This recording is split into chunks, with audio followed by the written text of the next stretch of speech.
20-year-old Mary Margaret Begay has been missing since August of 1957 from the area of Grand Canyon National Park in Arizona. She was working at the park and lived in employee housing at the time of her disappearance. The Charlie Project reports that she went to have some drinks with friends and was last seen getting into a vehicle with two unidentified men. After she didn't return to work, her employers assumed she simply walked out on the job, and they didn't notify family or authorities of her disappearance. Her own family didn't realize she was missing until they paid a visit to the park to see her. Some of her friends speculated that she ran away to start a new life, while one friend heard that she had married and started a new family in Oregon. Authorities and family doubt that she ran away, and apparently there was no proof to back up the statements made by her friends. Mary Margaret Begay is described as American Indian and Alaska Native, with black hair and brown eyes, standing at 5 feet 2 inches to 5 feet 5 inches tall, and weighing between 100 and 120 pounds. She was last seen wearing a white sweater and pedal pusher pants. If alive today, she would be 83 years old.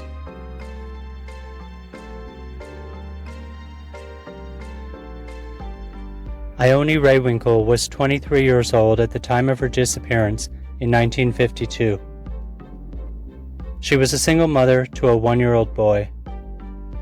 She disappeared from Rochester, Minnesota, where she worked at a local bar. She is described as Caucasian, 5 feet 4 inches tall, and 115 pounds. Her hair color was brown, but her eye color is not known. Her last known contact with friends, family, or acquaintances is estimated to be January 1st, 1952. The clothing she was last seen wearing, as well as any accessories or distinctive physical characteristics, are not listed. The circumstances of her disappearance are not clear, but her family believes she may have been abducted from her home or while working at the bar in Rochester. The bar she worked at was frequented by sailors, and it is theorized she may have been taken during or after working the night shift there. The original case files have been lost or destroyed, but her case has since been entered into the National Missing and Unidentified Persons System as of May 2015. If alive today, Ioni would be 91 years old.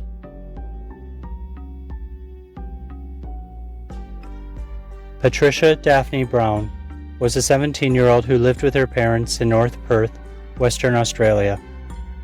She was single and worked as a shorthand typist. On the morning of June 4th, 1953, Patricia went to work as normal. By all appearances, it was a normal workday, except that Patricia had asked for and received permission to leave work early at 4:30 p.m. After she went missing, a coworker reported that Patricia had received a phone call at about 3 p.m. on the day of her disappearance from an unidentified male. The coworker had heard enough of the phone call to know that Patricia was planning to meet this man at 6 p.m. that night. Investigators were able to retrace some of her steps, beginning with the bus ride to nearby Mount Lawley, where she purchased a Coke at Simmons grocery store. From there, she walked to a corner store before returning to Simmons grocery store, perhaps looking for someone. She was last seen in that area at around 6 p.m. Prior to disappearing, Patricia apparently told a friend that she was 2 months pregnant. However, it wasn't stated whether the father's identity was known by anyone other than Patricia, or if he had been investigated. Theories surrounding her disappearance include abduction, running away, a botched abortion that led to her death, and being murdered by the alleged father of her unborn child. She has not been seen or heard from since that fateful day in June of 1953. Patricia is described as 5 feet 5 inches tall, fair to light brown hair, a fair complexion, and large blue eyes. If alive today, Patricia would be 85 years old. Though it is possible any of the missing women discussed today could still be alive, given the passage of so much time, the lack of clues, as well as the passing of any possible witnesses, it is unlikely their cases will ever be solved.